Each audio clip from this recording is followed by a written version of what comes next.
You may be aware of the controversy with tax dollars going to private schools, but are you aware of bishops in legislative back offices or prayers in the governor's office? We're going to go over to Ohio, and Jonathan is going to take us through this next article. Yeah, this article describes in detail how public schools in Ohio were and are being decimated by school quote unquote choice, allowing for the state to pay for religious schools by controlling the narrative about public education.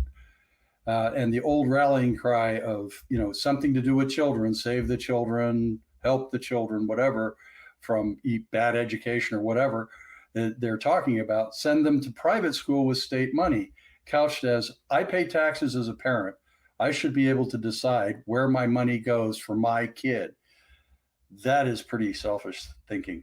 But all the while, this has been planned. The takeover of getting the money by the schools is by two Catholic bishops and a Catholic governor. The downward spiral of secular education was planned in detail by devout Catholic operatives in Ohio who had infiltrated the government, the governor, and his assistants. This was a long and very detailed article that covered about 30 years of efforts to get a lot of money pumped into primarily Catholic religious schools. And this money is going directly into their coffers. So, not to mention the largest criminal organization in the world, the Catholic Church, is receiving the vast majority of these funds. And there was a current law that was just passed that we'll talk about in a minute. The story is from ProPublica by Alec McGillis on January 13th, 2025. What a troubling set of circumstances. A conspiracy, if you will, not a conspiracy theory, but a real conspiracy between elected officials, elected representatives, I should say, and Christian clergy members, Catholic clergy members, going back decades, a scheme on how to steal public tax dollars to use for their own benefit. Does our Constitution mean nothing anymore? This is what happens when the church gets involved with the government. And on that note, I want to jump over to AJ first. AJ, we have a clause in our Constitution that says we will not sponsor religion. The government will not sponsor religion. Yet here we have three bishops, Catholic bishops, meeting with someone who would one day be the governor of Ohio for decades, trying to skew public taxes in their favor. What's your initial thoughts on everything we covered in this article? Because it was a long one, and there's a lot of detail. Yeah, I thought that ProPublica did a really great job on the investigation. Okay, they discovered that as Jonathan mentioned, the Ohio bishops and other religious leaders were actually lobbying with lawmakers, trying to cultivate relationships with the conservative politicians in order to secure more funding for private schools. Now, these documents that they brought out to light had communications between church leaders, activists, and active politicians that were in office. It revealed that this was turning into like a very slow and gradual expansion, but it was done on purpose. It was an intentional strategy that began with the claim that, it was to help poor children in troubled schools because that's what the public will want, right? They use this school choice or freedom and flexibility message to avoid public backlash. But even in the 90s, it seems that the governor at that time was very close to one of the state's most prominent bishops. And there are actually documents that show that they worked together to increase funding specifically for Catholic institutions because the money that these schools are going to get, those in fact end up in the hands of the church. And the whole, help their children always comes at a price. It always comes with an agenda. Yeah, yeah, and as Jonathan so clearly put it in his introduction, something about the children, right? There's always some claim that we have to help the children, and we use the children as a scapegoat, or I shouldn't say we, but children are often used as a target. Yeah. Go ahead, say that again, Jonathan. As a bludgeon to beat back the opposition, Yeah, right.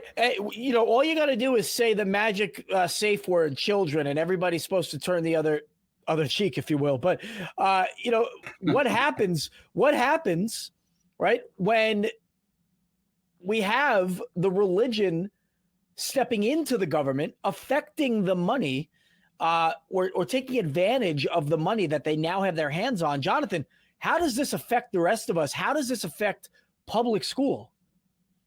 Well, it's literally taking the money out of the public schools, which are underfunded to begin with, and giving them a financial crisis. And as they went on with this, they got more and more people to get on these roles, and they expanded what their income level was. They started off with the poor. They said the poorest of the poor, but they did a backdoor thing with putting it in the state budget and only turning it over to the governor to sign like a day before it was due. So it's 1,200 pages, of legalese. You think you can get through that in 24 hours? So, of course, he approved it. And then what happens is they expanded the program for everywhere, and they increased the amount of money they pay for each student. And they got a whole pile of new other people coming out of the public schools and going to these private schools because the state is now paying a large percentage of the tuition. And of course, I wouldn't have put it past them, though I don't know. This is just that maybe the schools actually increased their tuition. But this is going to people who make plenty of money to pay for it themselves. And that's why they upped the limit so that people in the upper middle class can also get their kids paid for. And their goal is to get it universally for all people to get this money.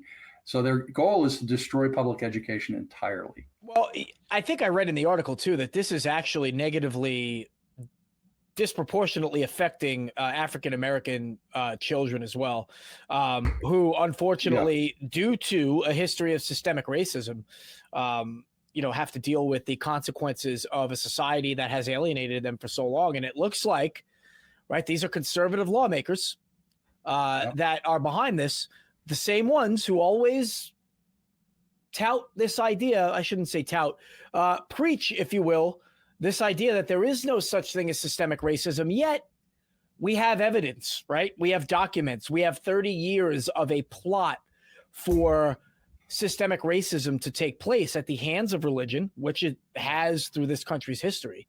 So I think you're onto something there. That, if I could. Go ahead. Yeah, you go first. One of the things that the way they do this is that these private schools choose what students they want.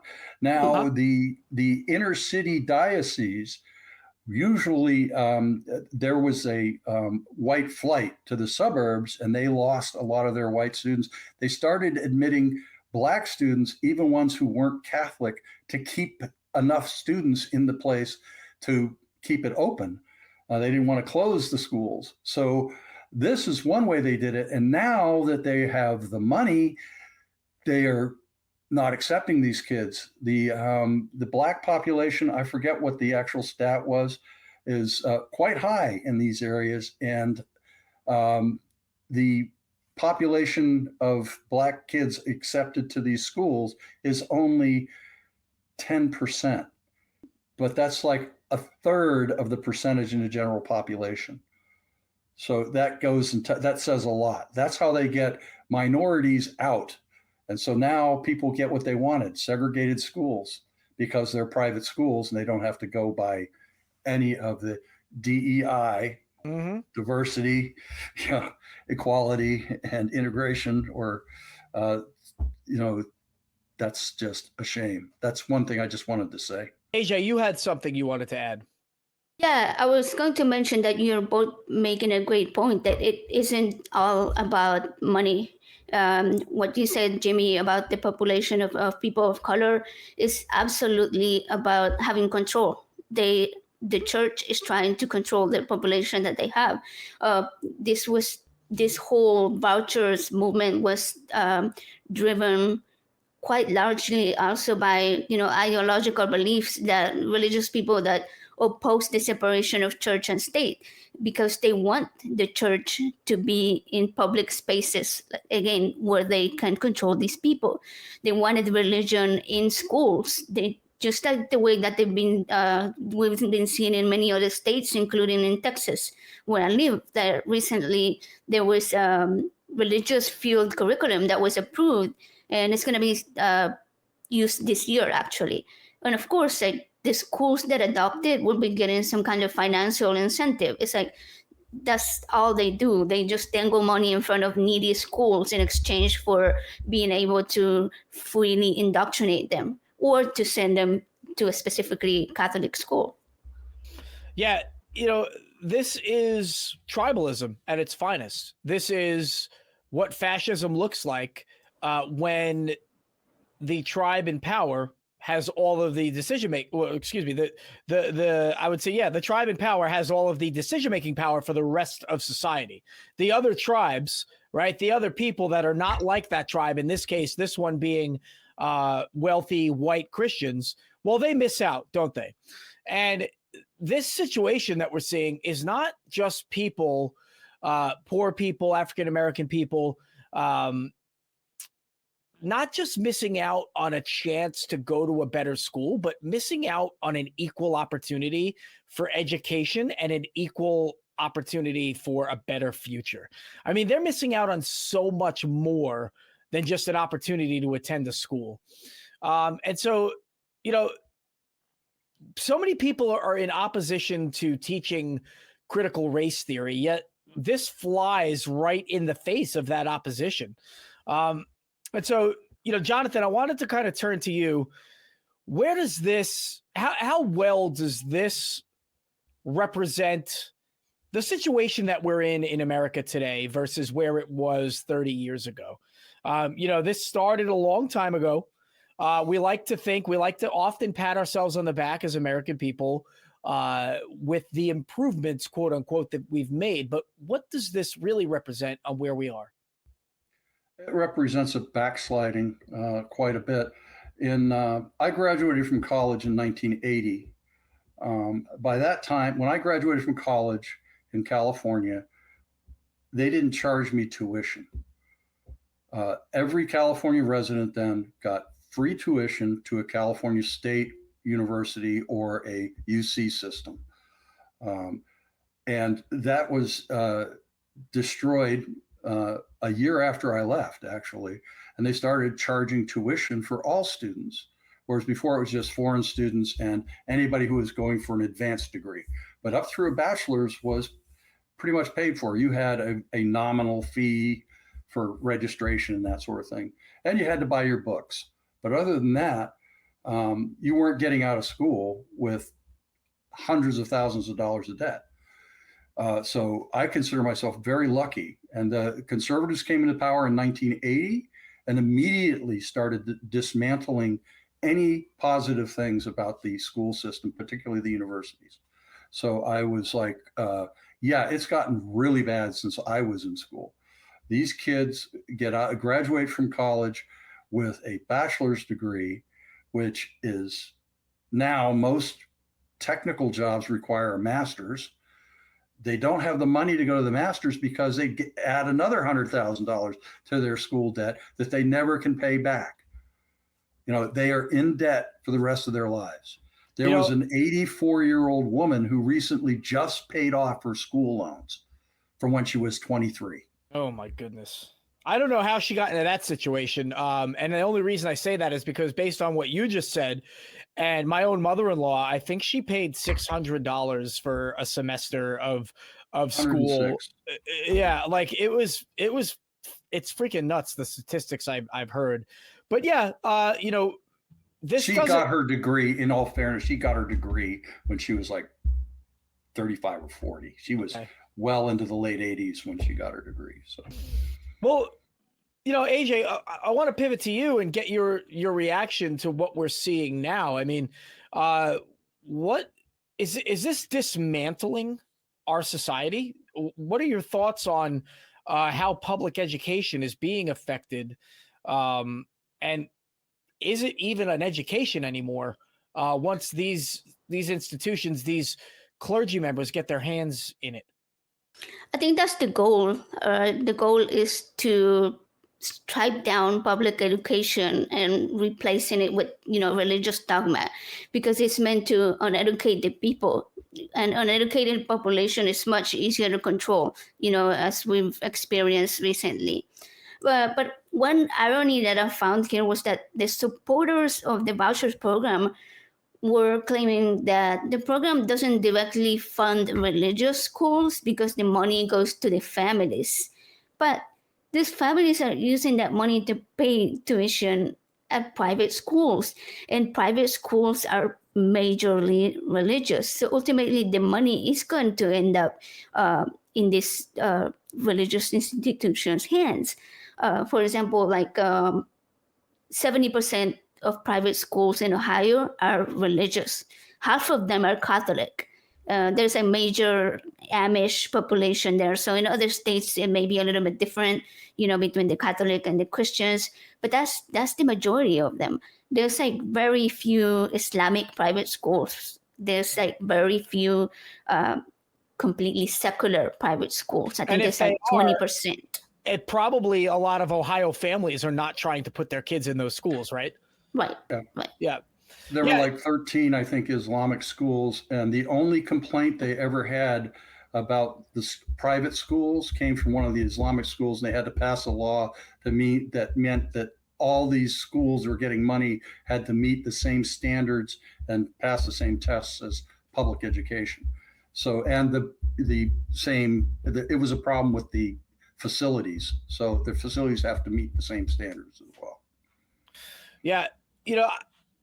There's a lot to dive into with this article because it goes back so long. But to claim that, I think the thing that stands out, and to AJ's point, what she just said, to claim that, well, it's not the schools getting the money, it's the families getting the money. Yeah, but when you have Catholic bishops for 30 years plotting with elected representatives to make it so those families can get that money, where do you think that money is going to go? I mean, they are not engineering this scheme so that it helps everybody equally, of course, as we are used to seeing by Christianity and by Catholic organizations. And I think you made a great point about keeping people uneducated. I don't know what makes a Christian education so much better than a secular education, because you're being taught lies, you're being taught hypotheses that are unproven, you're being taught fantasy as a way of coping with the real world, and so it is an uneducation of the young people, and we do see them typically voting conservative, overwhelmingly voting against their own interests. Yeah, exactly, against their own interests. And on that note, I think I've said all I really have to say, because I can beat this to death about this being a Christian conservative movement that alienates the people that are not like them. And so I want to give you guys each a couple of minutes to close out this article, and let's get your final thoughts. AJ, I'll start with you. Yeah, I wanted to bring out an interesting point that the article made, and it's that the lieutenant governor in Ohio seems to lead a monthly prayer at the governor's office because he says he wants to, bring up the intersection of faith and government. And they actually say that the government does a lousy job of substituting for religion. I thought that was like a blatant violation of the separation of church and state. It's just amazing that something like that in this day and age is still allowed. I think the government, I think religion does a lousy job of substituting for government. Yes. It you know, certainly does. yeah, I think that's the real criticism that these people need to hear. But Jonathan, go ahead. I wanted to point out the original argument that they made and how silly it is. You pay taxes, I pay taxes. Why shouldn't my taxes go to Yeah. my own children? Well, once you pay taxes, it's filling an obligation to support your government. It is no longer your money, Yeah. but all of our money. You do not pay enough taxes by yourself to pay for your kid's school. So why should I subsidize your kid? And that's the one thing I wanted to really. We don't get money to hire our own police officers for our family protection. We don't get money from the government to fix the roads in our driveway. We don't get money for that. That is a collective deal. It has to be, because it costs too much for any one individual to do it. Yeah. So that is just, an insane argument. The other thing I wanted to say was this has gotten pretty close to today in the 2020s. In May 2021, 2 Republican representatives in Ohio introduced a backpack bill, which would give every family voucher money to spend as they saw fit. $7,500 for each high school student and $5,500 for each younger one. Yeah. And the excuse was during the pandemic, we needed new ideas in education for different environments. I don't know what that means, but that was their excuse. And this is the kind of money they're throwing around that's going straight into the coffers of the Catholic Church. Yep. As I mentioned, it's a criminal organization in more ways than one. Yeah. Not just the biggest criminal organization today, the biggest, most corrupt criminal organization to ever exist in human history. I think the total death toll, the agreed upon number, is about 69 million, a little bit more than that. I don't have statistics on other religions, but Christianity is definitely leading the way. In any case, this is an article that talks about billions of dollars going towards school vouchers, with a vast majority going to Catholic and evangelical institutions, being spent on things like kayak lessons and horseback riding. This is not about Christians helping the poor. This is a more evidence that Christians don't really care about the poor. That is the Christian organization, the Christian power structure. I'm sure that there are very many good Christians out there that are unfortunately stuck with this representation. I know a few. Yeah, right. And so just another case of government and religion mixing, and of course, who benefits? White, conservative, wealthy folks in the United States. And that's something that we have to keep speaking out against. We have to keep talking about it and keep reminding people of it. And you can get more of that by clicking one of the links below and staying tuned in to the nonprofits.